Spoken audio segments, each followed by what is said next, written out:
Game loaded. Our friend Chapamon, who all the dogs and kitties are now come to join us at the podcast. Welcome. Yep. Here we are. Have them all here. Welcome to the program, everybody. Chad, we are live, and we are going to be talking about different things. Again, we're going to be talking probably a lot of microtransactions because that's been the bulk of the news this week, and also an old but still relevant subject, at least for us, of the idea of Let's Plays killing or even affecting video games in some way or another. The idea that if you can watch a game on Twitch or on YouTube, that somehow affects the sales of or even the presentation of the game. So that's what we're going to cover. So let me do a little roundup of the things we're going to talk about tonight. A couple of videos that we shared during the week and recent news. And we start with, let's see what we start with. I can scroll here.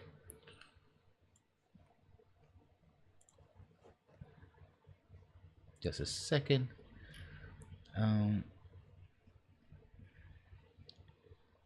Well, we got like people bailing on Twitch or to Twitch. That was the first one we're going to talk about. Because of the pressures that, and this is very interesting because what we're seeing is a move not by smaller channels, which were the ones that got hit with the ban hammer, basically by YouTube.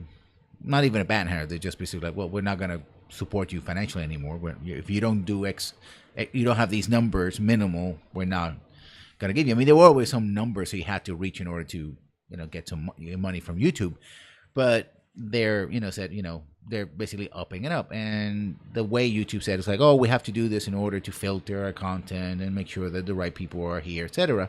But now, and this is something that's been happening for a while, but it really was that many big YouTubers were doing dual presence, right? Yeah. They would do their videos, regular videos and presentations on YouTube, and they would do the streaming mostly on Twitch and rebroadcast the VODs on YouTube.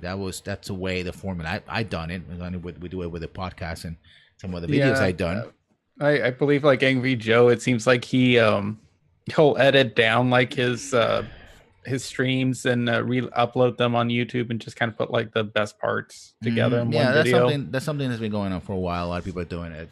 Total Biscuit, John Total Biscuit Bane have been doing that.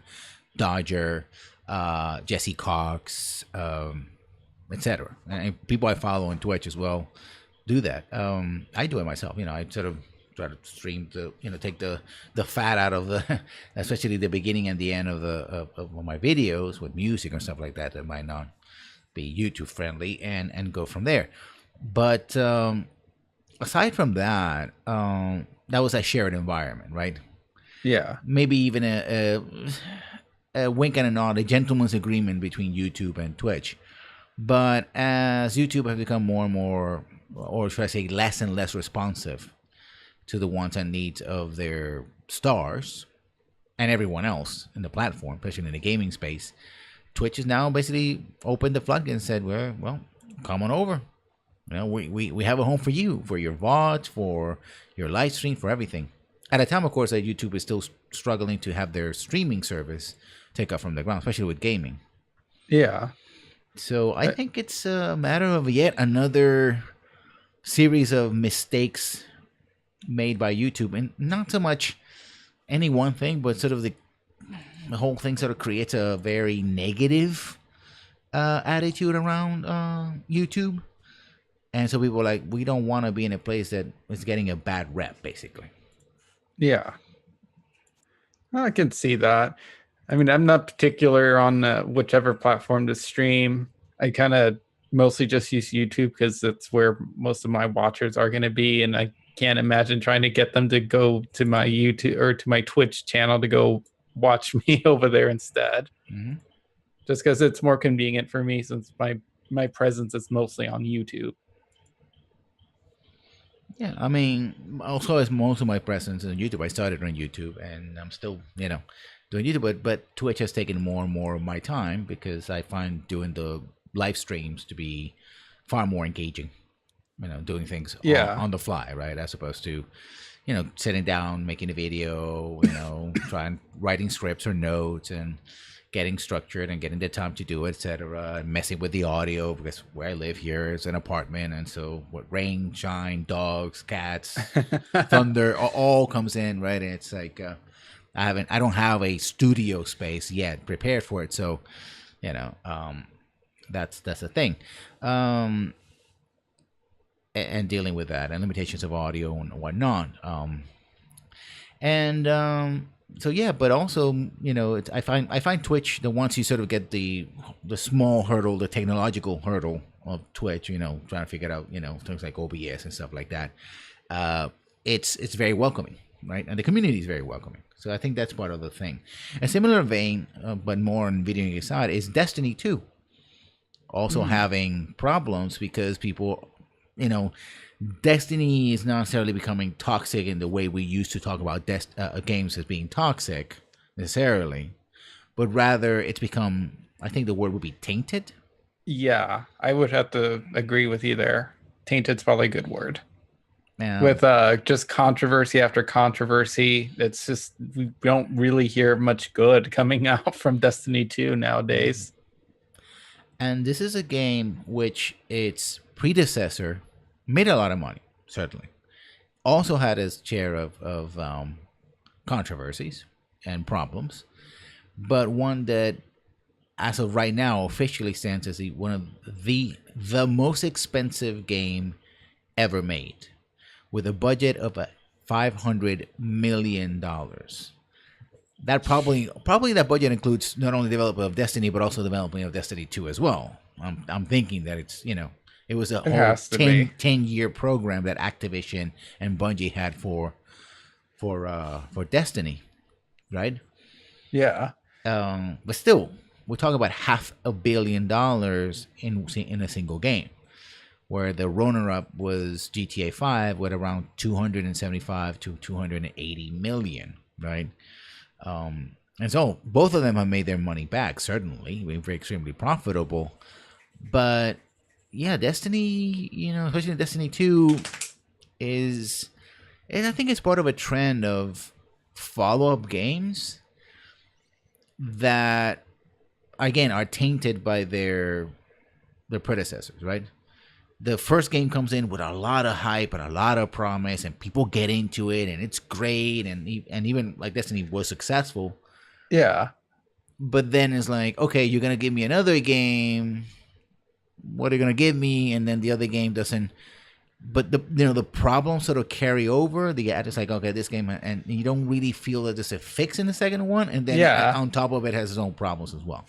Yeah, if anything, I believe one of my complaints is that it kind of falls short of some of the features that not Destiny 1 at the beginning had installed, but once Destiny 2 came out, it wasn't on par to what Destiny at that time was at the point. It's missing features that should be there because they've been implemented already through patches and through updating in Destiny 1.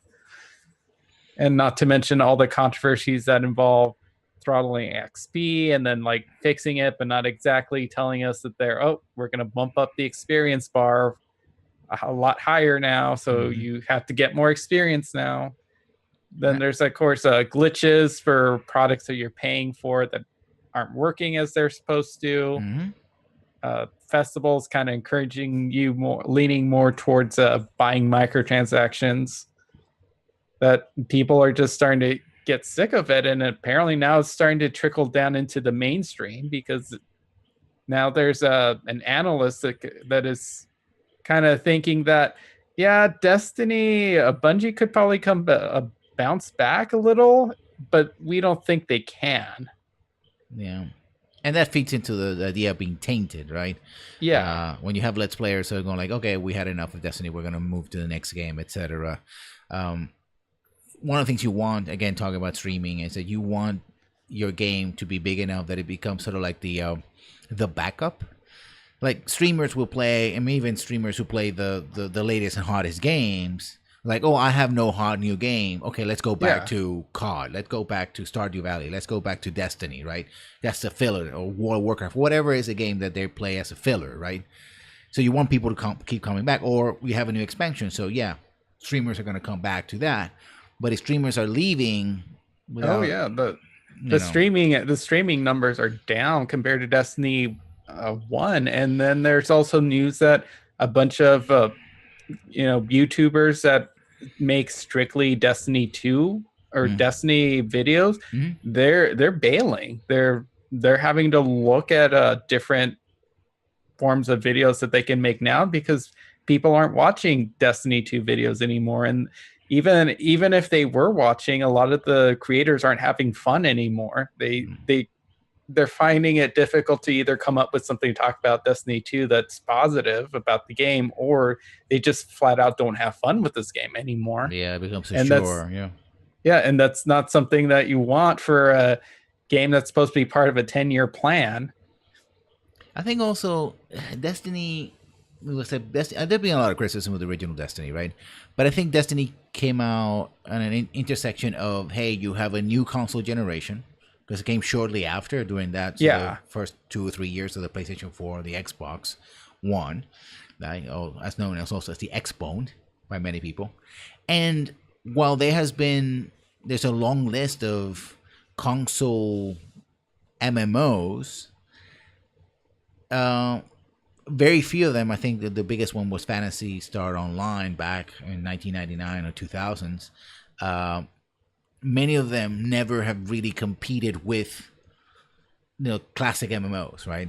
Yeah. And so this was sort of a new permutation of MMO, specifically first and foremost for the console market. Instead of having you going around and just like boom boom, I hit him with my sword or keyboard, and like, oh, spell spell spell. It's a fast moving arcade like shooter with shooter mechanics, right? Taking the ideas from Call of Duty and Overwatch and all that, and putting in a sort of in social environment, MMO like environment. So that actually helped a lot. Also, the name of Bungie and Activision and all that. But now for Destiny 2, time has passed. It was offered to PC, but PC gamers like, well, we already got a lot of games that can do this, right? I can always go back to World of Warcraft or Final Fantasy 14 for my own experience. I Yep. can do COD or Overwatch or whatever for my shooting experience. Yeah, and This they wouldn't particular even this particular environment is not something that really brings anything new or interesting for PC. yeah, And for the console especially players, it's like, well, we've especially already if played there's it. no 60 frames per second Oh at yeah, all. yeah. They couldn't even bump that up. For the PC, because I Yeah. guess they don't want to lose sales to the console. And it's like, and the console player's like, okay, I really played Destiny, right? Yeah. Eh, It's like, yeah, but I think the one positive is that Destiny 2 has more story than Destiny 1. Like, Destiny 1 was advertised to have story in it, and no, did not. But that's the thing. It's like Destiny was advertised to have story. It sort of got a story about a year after. So EO patching culture and hitting it in the nuts.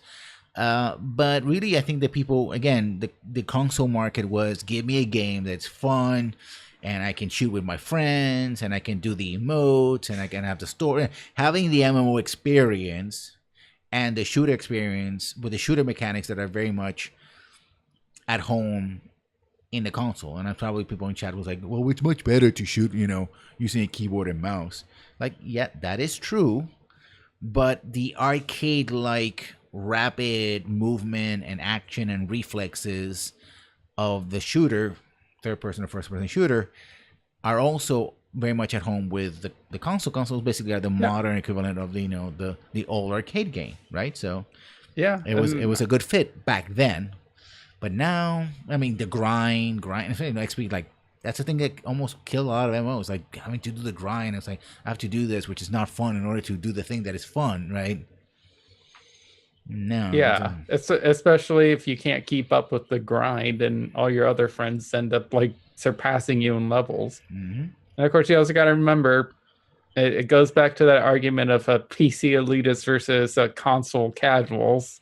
Yeah. Unfortunately, most of your market's going to be with casuals, and most casuals like using consoles because Yeah. they're more convenient. The lowest common denominator still is a console, right? And in this generation seems to be the PlayStation 4, right? Last generation was the 360, right? And I Yep. think also a lot of people, when they talk about consoles now, they're moving to the Switch. Oh yeah. That seems to be the perfect machine because it's portable. It has enough games that are, it's portability with a console presentation and levels of power, right? Yeah. Right.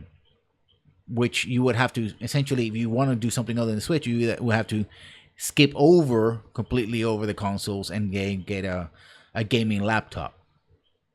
But people who want to do consoles don't want to buy a laptop; they just want to play, right? And it's straightforward and simple and fun for most games anyway. So they wouldn't want to do that. There's no incentive there to do that. Cardboard boxes notwithstanding. Um, And talking about another thing also is problems with microtransactions. And talking about microtransactions, you sent me a video during the week, which I had a look at, Yeah. and I listened to and I watched, and I want to discuss that before we move into the main topic because it was very interesting. Warning: this may end up being all troll bait Yeah. because the sourcing of this is somewhat questionable. But it's a video from Sid Alpha. And I'm not saying, and Sid Alpha did due diligence and call the right people, etc. He mentions it in the video, so we're gonna go with that. Uh, but before I let Chapelman really talk about this, because you're the one who brought it forward, essentially is a leaked series of documents and part of a presentation about the sort of the future of microtransactions and using AI and others to manipulate the audience. So why don't you tell us, what really is going on here?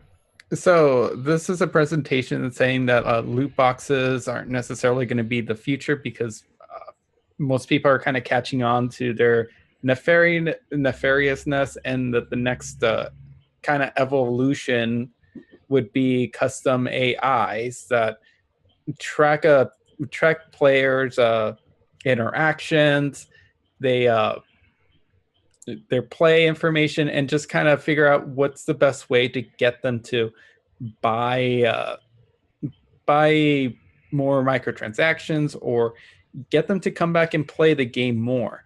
And it's a little nefarious in some of the things this document presents, because it seems that it's also not just trying to get your engagement while you're playing the game, but it's also trying to figure out what's the best way to get you engaged while you're not playing the game, and figuring out certain aspects of your life based on whatever data it can pick up. Now, the kind of part that I would say kind of seems suspicious in terms of like the iffiness of all of this presentations is the idea that if you install certain apps on your phone and that these companies have access, like I can sort of imagine maybe if, say, of course, not accusing Activision Bungie doing this, but I believe that Destiny has an app on your that you can download on your phone that you can connect to, manage your inventory and whatnot. So let's just say that, for the sake of argument, that you have this phone installed or this app installed on your phone. Now they have access to your phone's camera, your phone's audio recording equipment, and supposedly from just one snippet of 1 second of just kind of listening in through your phone, they can determine things about you, like your age, your marital status, whether you have children, whether you have pets. They can use this sonar kind of thing about trying to determine like where your phone is and just kind of map your house and to try to determine your income level based on the size of your house, which is kind of sounds like something right out of the Batman movie, The Dark Knight, which kind of seems, not saying that's not possible, but it seems kind of far-fetched. To me, there's two things that are very insidious. It's sort of doubling down on the engagement, right? The idea that once you play a game, you're going to be married to it. Very much, Ready Player One kind of situation where everybody's sort of connected to the game, right? And the second one is also the quote unquote flexible pricing.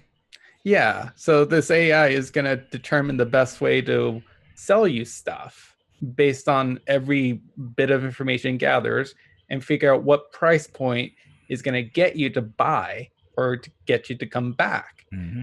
which is insidious, but this is assuming that any of it's true because, again, the presentation is iffy. At Yeah. best, it seems to be someone taking a picture of their monitor Mm-hmm. of documents. Yeah, where you can easily just leak the PDFs themselves or what have you, right? The video files and Yeah. or Windows documents or whatever. So yeah, unless it was somebody else's computer. Yeah, but it's kind of interesting because even if any of this is completely a hoax, I can sort of see that would at some point later be the next step towards microtransactions in games. Mm-hmm. It's not so much trying to push loot boxes; it's trying to figure out who your target people are that keep playing, and what is the best way to get them to come back and spend money. To have sort of the whales, right? The whales, the Yeah. dolphins, and minnows, etc. Making sure that everybody keeps, because it's a thing about engagement.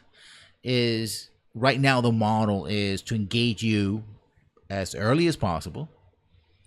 Get you as hyped to the product as possible. Almost like creating fandoms, that sense of fandom where the distance between the object, in this case the game, and the person, the subject, because you're a fan, you want to sort of obliterate it, right? You want to identify with that object to the point where it's like, I am a player of this, right? I am Commander Shepard, right? I am, the hunter in this game. I'm a hunter in Destiny. I main diva in Overwatch, right? That idea of erasing those lines, because once you do that, you have such a strong commitment to it that the more you're committed emotionally, the more likely you're going to commit financially. And as you commit financially, because let's honest, even in our sophisticated world, human beings have very low levels of self-awareness. Mm-hmm. So we're more aware what other people the mistakes other people make, but we're not as aware of our own mistakes. So when we make a financial decision, we tend to rationalize it like, well, of course I made decision because I'm a good person. I'm a clear thinking person. I know what's good for me. Ergo, I spent the money, which means the thing I spend the money must be good and it's that close loop. And the tighter and the closer the loop is, a higher level of engagement, the more likely not only you're going to spend more money up front, but keep spending money along the way, right? So the people who buy the deluxe platinum edition are more likely to become whales, for play longer and spend more money. And a lot of the language that is presented in this video kind of fits stuff that we've seen before. Yeah. So if it is a hoax, which can be, is a very well crafted one. And considering the status of the industry, one that I'm sure somebody has thought about some of these different, pieces and places in their own way, right? Because we've seen, Activision release documents, we've seen stuff from EA that is very similar to this, not to the extent of using AI particularly, but games as service. Yep. How does games as service work? Well, if somebody's hooked into the game and playing for hours on end, then think about it. I was a WoW player for about 2 years. One game, 2 years. That means that I spent $15 back when still is a subscription service for 24 months or more. One person. That's a very high level of engagement. Even if I sometimes I just play like for an hour or two. I just would pop in and go like, oh, it's St. Valentine's or Christmas or whatever. I'm home. Okay, I'm gonna pop up and see, who's there, and they have the what kind of things they put in, and I could be like 5-10 minutes and then pop out again. But I was still there and willing to pay those $15. In fact, I was actually paying more when I was playing less because I was not doing as much. Yeah, that's $360 over the course of 2 years. It's like what, six AAA $60 games? It's about $1 a day, more or less, Yeah, and of course that's not including if you sprang for expansion packs during that time. and microtransactions because the game Hmm. has tons of them as well. Mounts and dances and all kinds of things. So yeah, the idea of somebody playing a game for years at a time is not a new one, right?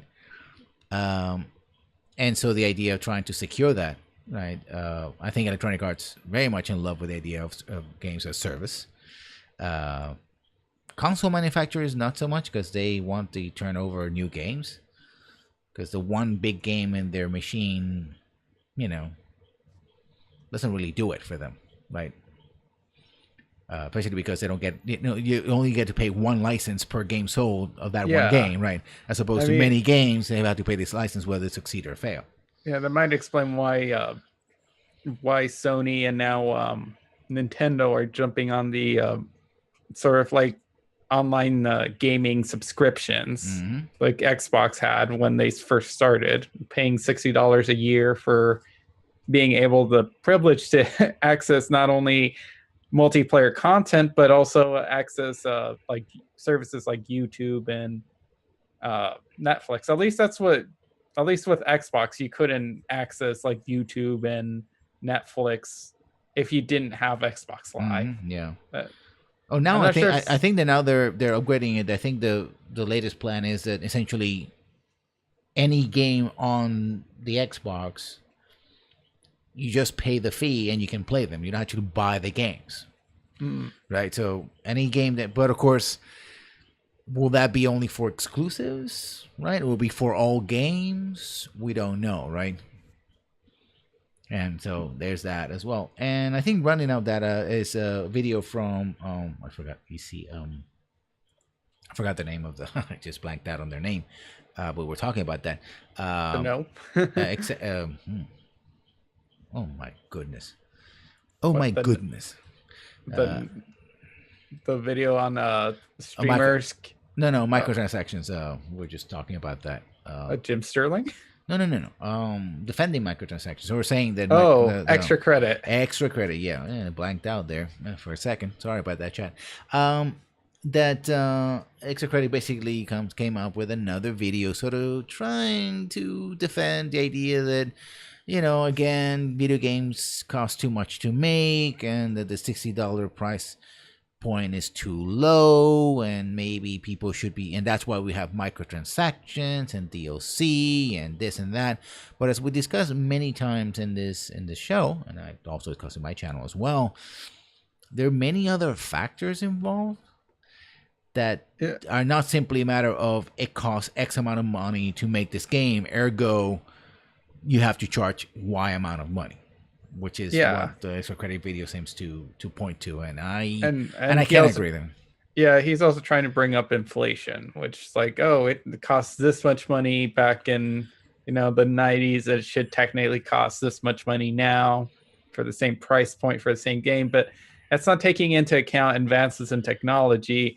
And of course, now you also have to take in consideration the budgets like the game developers are putting into them. Is it really necessary to put all this money into a game, or more essentially? or more to the Or point of advertising. I think it's more importantly because again the price of making games, I've seen several sources, Super Bunny Hub and one of them, I think also Sid Alpha had a video about that, where the price of making video games in the last 5 years or so, maybe more just 10 years, actually hasn't gone up, right? Stayed more stable, but the price of advertising games and getting that engagement and getting much more transactions, etc., has gone up to the point where sometimes it even doubles or even triples the overall budget. And we talked about it before, the Godzilla effect, right? You spend so much money on getting your people eyeballs on your game that when the game comes out, it has to jump a very high hurdle in order to be successful. oh yeah, Yeah, so you're kind of defeating yourself. And also the addition of microtransactions and DLC makes it, complicates the design process because you have to add these elements that are really not essential to the game itself. And you're putting stuff that used to be in game offer, like, oh, I don't know, I'm a driving game, and if I win this race, I get a skin, a new paint job for my car. Now I have to pay for that, and in a loot box, right? Yep. So shaving off parts of games in order to put them behind paywalls, it complicates the the development process. Maybe not, and not any one thing makes it that hard, but when you start piling them on, it starts creating problems. And so we talk about microtransactions, we talk about streaming. We're going to go back again to streaming and to the old subject of whether or not streaming and to doing videos on YouTube about games and let's plays is in fact one of the many things that is supposedly killing video games.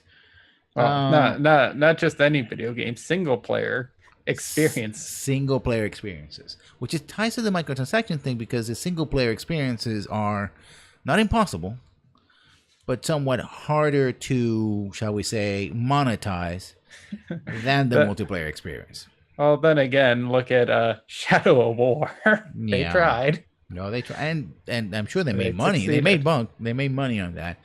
But probably what they did is that they kneecapped whatever next Shadow of whatever they're gonna make, if they're gonna make a new game afterwards. Yeah. One of the things I said when we were discussing this before the program and during the week was that it kind of depends of, and I know this is gonna anger some people, how much actual game do you have in your game? Yeah. Because, like, the proverbial example about 2 years back was 2 years. It was 2016. Was a Dragon Cancer. Yeah, that Dragon Cancer. Where essentially the designers, the developers, a husband and wife team, basically told people not to stream it. Please don't stream this. Yeah. And the reason they gave was, of course, that it had spoilers, etc. But when you look at a Dragon Cancer, and I've had a cursory look at it, there's really not much gameplay, right? Essentially, what you have is different scenes, and video game design techniques are done to highlight different aspects of each scene as the scenes go. The process of having a child and a child suffering from cancer at a very young age, a leukemia, mostly a childhood leukemia, and how try to highlight how the parents feel, and etc. watching their child die before their eyes. A very heartfelt process, right? But there's no real control, right? There's no path B. There's no, the child. Yeah. If I do this, the child will live, or I can walk away from the scene if I want to, right? It's very minimalistic in the term of gameplay. So there's very little distinction between playing the game, and we'll call them a game because people call them a game, and the designers called it a game, and watching it, right? In that sense, you can argue that particular product can be affected by that. Oh, wow. And I just looked up that Dragon Cancer, and something I kind of thought was, I was just looking at it, and I noticed that Steam not only sells that Dragon Cancer, but the publishers are also selling essentially a video rental of, I can only assume is the story on Steam for $5. So, is it a making of, or is it? I don't know. Maybe it is. It says working. Oh yeah, it is the working on video. Okay, never mind. I'm like, wait a minute. Are they selling the? It's like, oh, our game's not worth playing. Here's give us $5 and you can just watch it. Yeah. Okay, no, it's not. It's the making of. Yeah. Well, one of the things is that, but it does happen. It's like when you have game compilations of cutscenes, Right, Yeah. people takes all the cutscenes and they're like, oh, I have the romance of this game. Bioware again. We tend to talk about Bioware as an example. They did Uh, make one like that, you sort made it of. yourself, and other people have made it, but still, one could argue that that could ruin the experience in the game. You get spoilers and whatnot. But the way these games work, you might never choose to have a romance with this character, right? Yeah. So that's content that you might never see, right? There's And more to it, right? yeah, and sometimes watching someone do it, it kind of makes you want to experience it. You actually played the game for yourself and go through that. Maybe in terms of games like a Mass Effect and Dragon Age, you can customize your character to make him look however you want. So you have your insert character interacting with this one other character, not someone else's. So that sort of adds an extra layer of experience and kind of, I wouldn't say it's something that can be ruined by streaming. Mm-hmm. And also, it might be the stuff that you may never have played because you play a certain way, but you're Oh curious yeah. about this. It's like, okay, what will happen if this? I'm not gonna play this romance because I don't want to play the game again, but I played it, you know.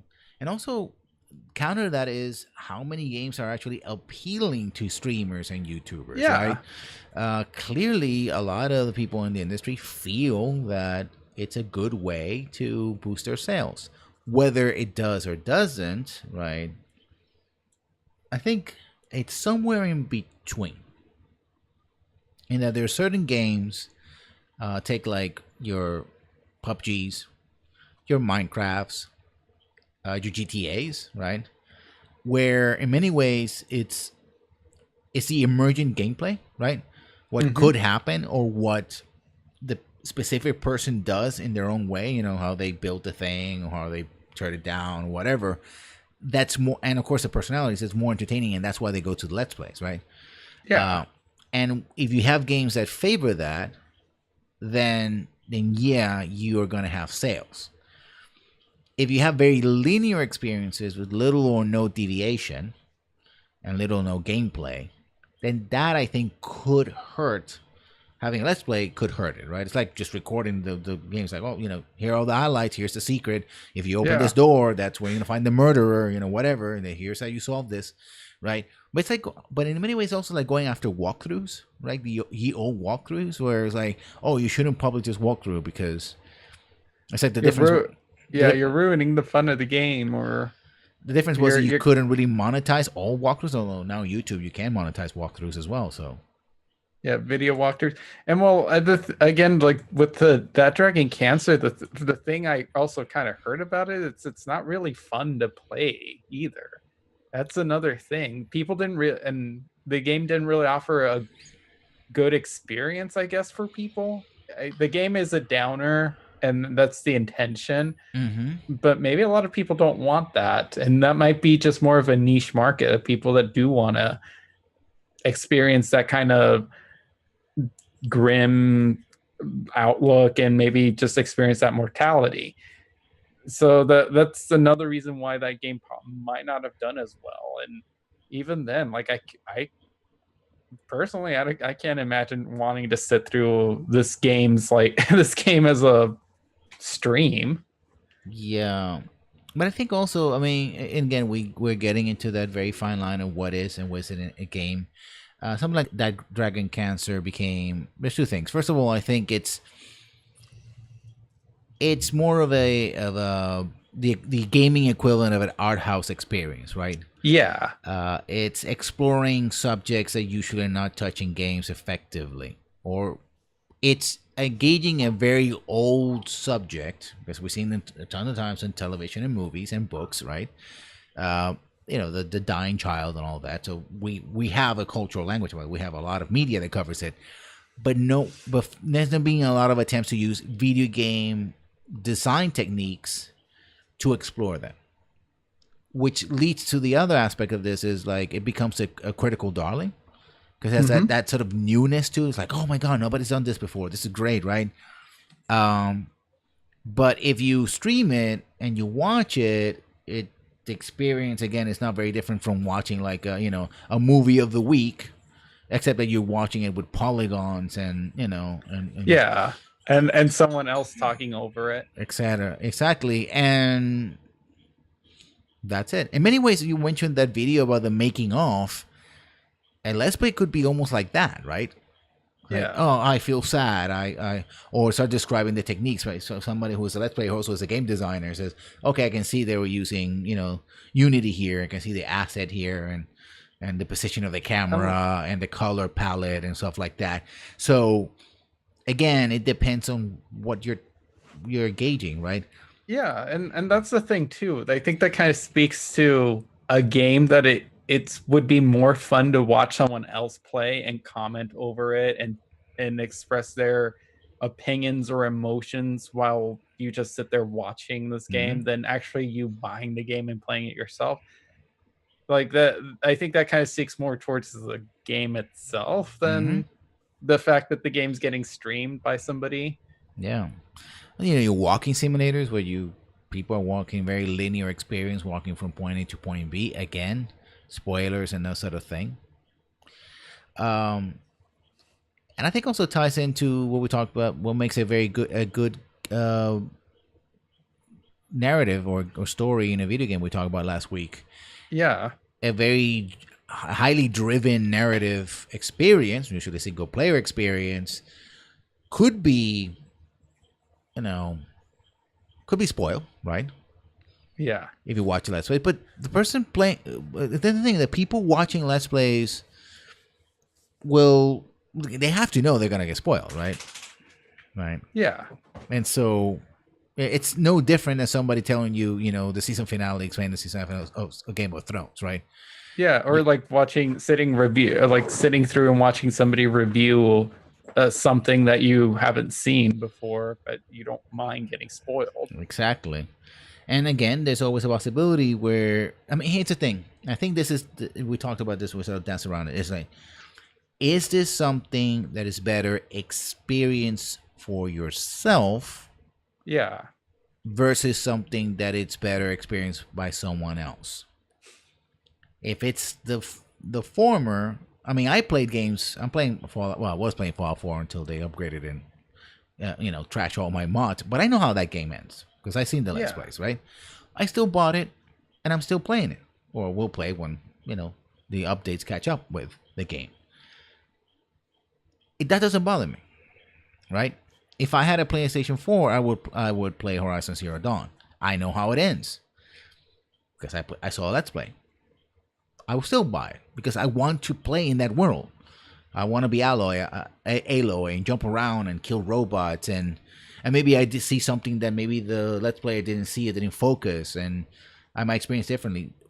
The transformative effect either way is the player, whether it's a yeah, Let's Player in front of a screen and live or recording whatever, or the player by themselves, right?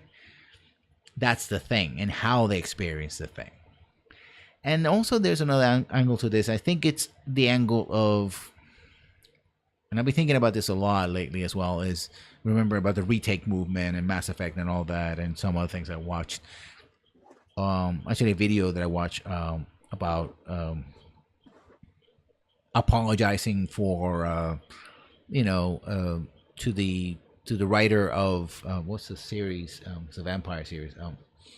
Buffy the Vampire No, no, Slayer. no, no, no. It's a series of books that became a very famous movies. Oh, yeah, Twilight. Twilight, yeah. Apology to an apology video was Stephanie Meyer. to Stephanie Meyer because of sort of the backlash and focusing. It's like and about the audience and who wanted what and where and to me it kind of put me in the mindset of who owns this, because I think that's ultimately sort of the real question: who really owns the game?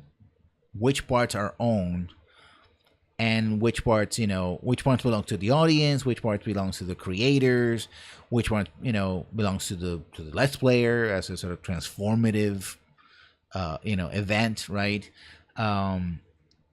And here you I think again, the less gameplay you have, the more ownership falls on the creator because they have more control of how the experience goes. The more gameplay they give, the more options they give, the more agency they give to the player or players or the audience, especially the single players, the more likely that they're gonna deviate or even arrive at the story and the events of the game on their own pace.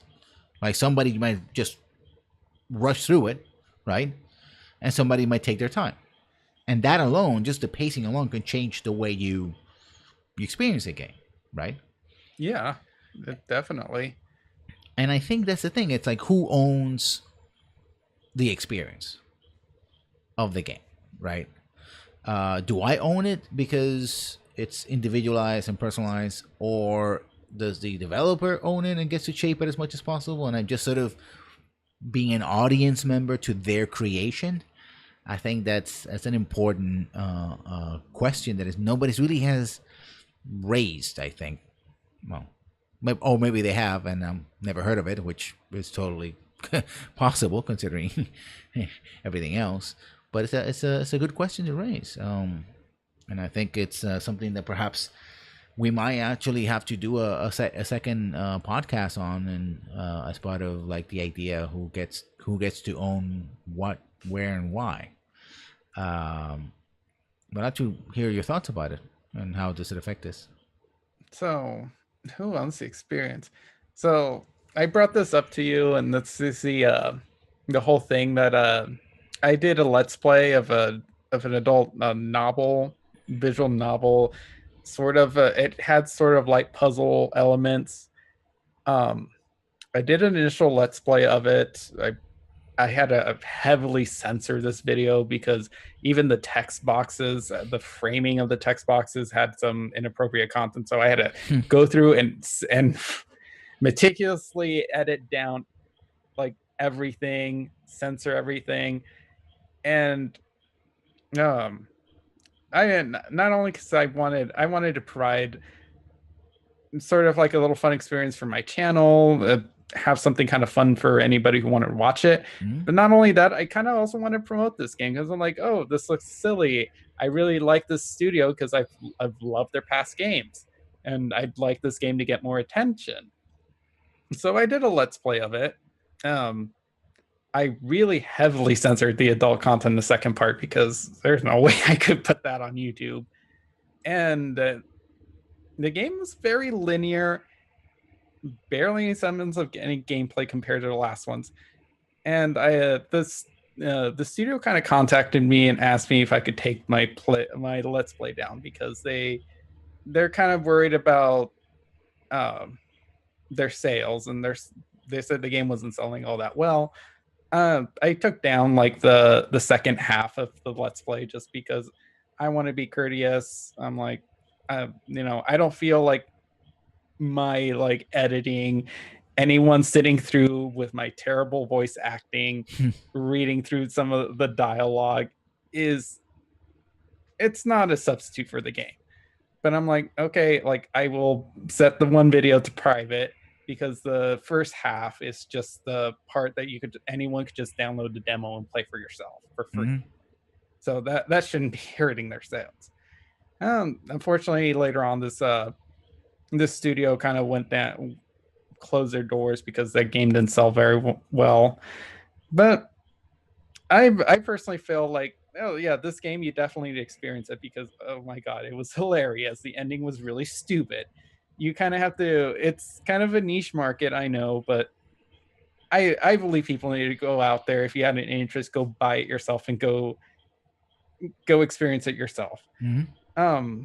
However, like in terms of gameplay, like you couldn't really do much of anything. It was very on rails.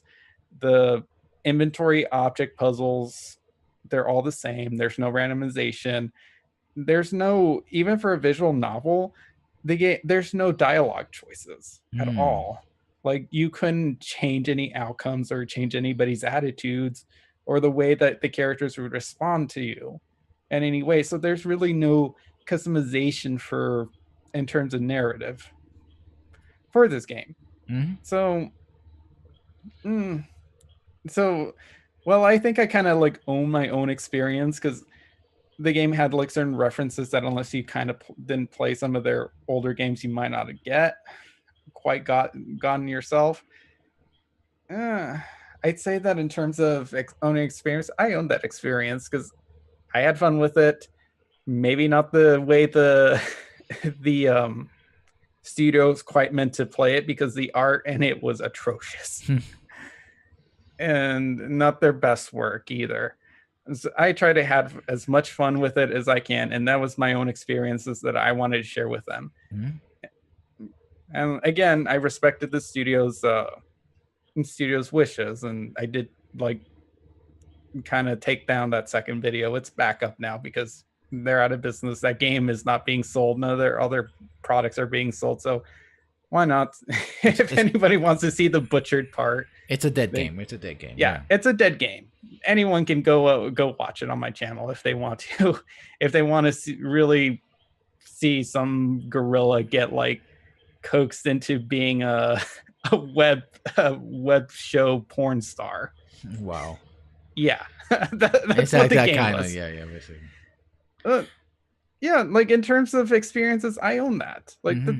that was my experience, and I shared that with everyone. I shared the laughs. I shared the ridiculousness. It, even if the story was linear, that's how I feel. Mind you, And I just want to throw in the 2 cents here. Is like even in passive media, you can still have that ownership of the experience because everyone has their own interpretation, right? yeah, I don't want to say that only in video games you get to own the experience, and other media does not have that. Like when I read a book, my reading of that book probably somewhat different from someone else's. But again, there's that aspect of gameplay that it is transformative. Like I get to make certain decisions, whether even if it's just jumping from one platform to the next. Like somebody who's very good at jumping from platforms will have very good time and dodging bullets and all that. While someone who like myself who may not be the best at doing that will probably have a different experience because I like this. I like the skill to do that as effectively. So I die multiple times. So I'm gonna go do it again. It might be frustrating, etc. So not simply a matter of owning it. Perhaps I think the owning it's something that goes across multiple media. yeah, It's more about shaping it. When it comes to gameplay, gameplay tends to shape the experience in ways that are not very predictable. And I think that's what people most of the time look at let's plays and streams, right?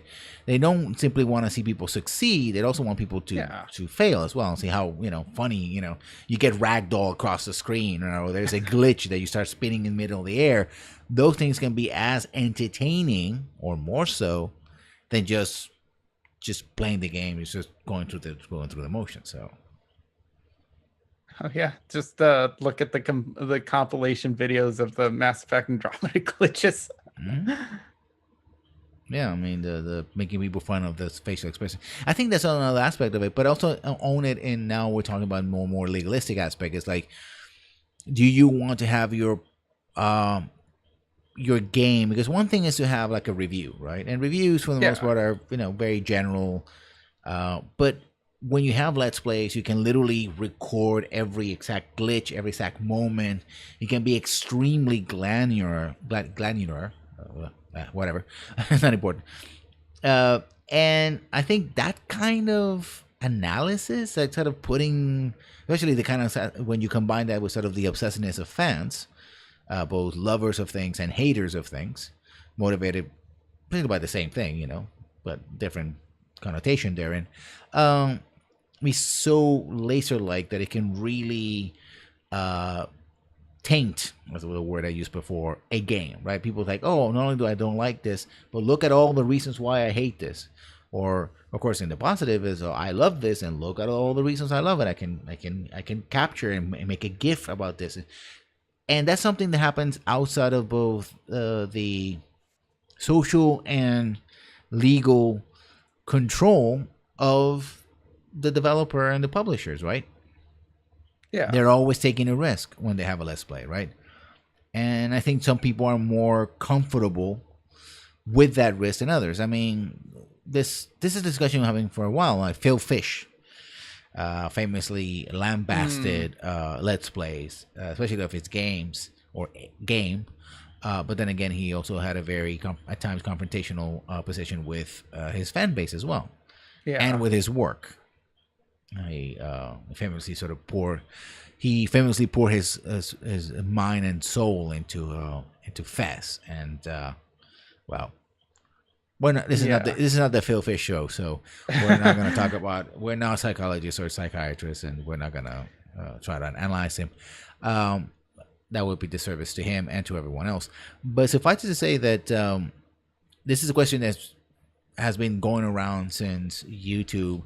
Nintendo, for example, was extremely controlling, especially on YouTube. But now with the Switch, they sort of okay, fine, we don't care, especially on Twitch. They're like, no, I never heard of anybody even saying, no, you cannot stream, your Zelda game or whatever. Wherein even a year or two before, they were, saying, no, we have to, split revenue, and you get like Yeah. 20%, and we give the other 80%, and it's like, yeah, maybe they turn around and says, you know what, the risk is worth it. Yeah, I think I still think they're kind of being hard on streaming and content ID, but I think they might be kind of backing off a little. I think only time will tell which direction they'll head, if they're going to continue to back off or if they're going to, start hammering down again. But in terms of whether this actually hurts experience, or if streaming is going to kill like the single player experience, uh, like I ultimately I think it's a maybe, but honestly it's going to depend if your game's worth playing. Mm-hmm. That's honestly the answer. And also, one final example was Persona 5. Oh Persona yeah. 5, the Atlas basically said, don't do this, don't do that. And I know one particular streamer who said, you know what, I'm going to do it anyway. Yeah, they pretty much issued threats. Yeah, Oh, it's like, hey, you better not stream or do a let's play of our game up to a certain point. Supposedly it's because they didn't want spoilers and whatnot, yeah. but it came off very hostile, which you should never do as a. And The the Persona games, I mean, they're games, no doubt about Yeah, that. But they do have very long stretches of just cutscenes and narrative sequences, and at times, again, that sort of, okay, you were doing this, well, for the next 15 minutes, you're not gonna play, right? They take back. They basically say, okay, no agency. This is what's gonna happen, and have animated sequences inside. Like not hand drawn, but that look like hand drawn, but really are CGI inside their games, etc. Um, and I think again that aspect of if somebody were to watch that, there's no gameplay in those sections, ergo, and everybody's gonna watch and see the same thing no matter what, right? I think that's what Atlas was worried, that if those things came out and people didn't like them, not so much that they got spoiled, is that they watched it, got spoiled, and didn't like what they were seeing, then that would actually spoil the game in a different way. It was like, oh, this is not a great game, right? yeah. So Because like maybe if I didn't pre-order Mass Effect 3 and then saw the endings, like, ooh. yeah, so or honestly though, I think I'd still play it because I'm a Mass Effect fan. yeah, and I think with the Atlas games, and those things happen very late in game, right? And the message you might get is like, oh, in order for me to get to this part, which I don't like, I have to play like for 10, 15 hours, 20 hours. But it so happens that if you watch a lot of Let's Plays, so 10, 15 hours are a lot of fun. And a lot of people liked it and loved it. And the Persona 5 series is Persona 5, a part of the Persona series, which is a subset of another series of games, has been very popular. Not in spite of, but mostly because of streaming, at least in the United States. Yakuza, I think, Yakuza 0 was a game that really brought back a game that always was in the margins, right? It was a niche game. Yeah. And it's because a lot of YouTubers like, oh my god, Yakuza 0, I never played this game before. This is a great game. And they played it on stream. They made videos about it. Like, oh, okay. I think the only person that really was talking about the Yakuza games was he's from the Escape It. Yahtzee. Mm. Yasi was probably the only person that consistently, at least, had a large audience and talk about Yakuza game. Everybody was like, "Oh, we heard about them," but and it's like Yakuza Yeah. Zero comes out, like, "Oh my god, this is a lot of fun. Why haven't I played this?" And probably got a lot of people to play it as well. Yeah. I saw it on sale, their remake of the first game, and I picked it up. I'm like, oh, I've heard this game's fun. I might as well pick this up on sale. And whether the publishers want to know, mostly the publishers, consoles have built-in streaming capabilities now. They have it for a Yeah. while now. So, and Japanese consoles like Sony and American consoles, well, American design consoles like the Xbox. So it's like the cat is already out of the bag, right? Well, yeah. So there is something about that though. So I played the remake or the reboot of or reimagining of Ratchet and Clank. Mm-hmm. So this is the video game that's based on the movie, that's based on the original game. Mm-hmm. So every time it would go into a cutscene that was essentially many of the major story cutscenes are just the parts of the movie that just put in there. And every time they start to play, I get this little pop-up that says, oh, this scene is blocked for any kind of form of sharing. So if you're streaming or anything, it blocked. It pops it up. It kind of breaks your immersion that you're playing the game, because you'll get this annoying as bing, blocked, can't stream or record this scene because reasons. And then you'll get another one, bloop, okay, now you can continue streaming and recording your gameplay, which would stop the in-game recording software and the side of the hardware, but it would not stop the game capture. Yeah, From a game capture device like Elgato, it wouldn't work. Yeah, you still get that pop-up, which kind of makes me wonder if games like that start using video services like that, which I don't think are going to become common anytime soon, because that one game Quantum Break, which was supposed to be some weird video game TV tie-in that had a lot of like live action sections that were just cutscenes. Like that game bombed. But I would assume that if you try using whatever Xbox equivalent of PlayStation 4 share, you'll probably get the same thing. Yeah. Although again, and it bombed because again those parts were so prevalent. It's like, okay, I could just let me watch it. Either decide that you're playing a video game or you're having a television series. Which one is it? Right? I watched Angry Joe's review of that, and like while they were streaming it, they noticed their controller, like, it timed out and it shut itself off because they were sitting in the cutscene too long. Yeah. So there you go. So that's our discussion of that subject. As always, we're now at the bottom of the hour or top of the hour, depending on how fast your clock is. So before we go, I'd like to ask our co-host Chapelman, where can we find you on the interwebs? So you can find me at Chapelman_Aragon on Twitch and Twitter, and I'm Chapelman at YouTube and pretty much everywhere. And you can find me here on Twitch or on YouTube under Lessons Learned. Lessons Learned 1 on Twitch and just Lessons Learned on YouTube. Thank you for watching. As always, if you'd like to see myself or Chapelman, you can find us here at any time.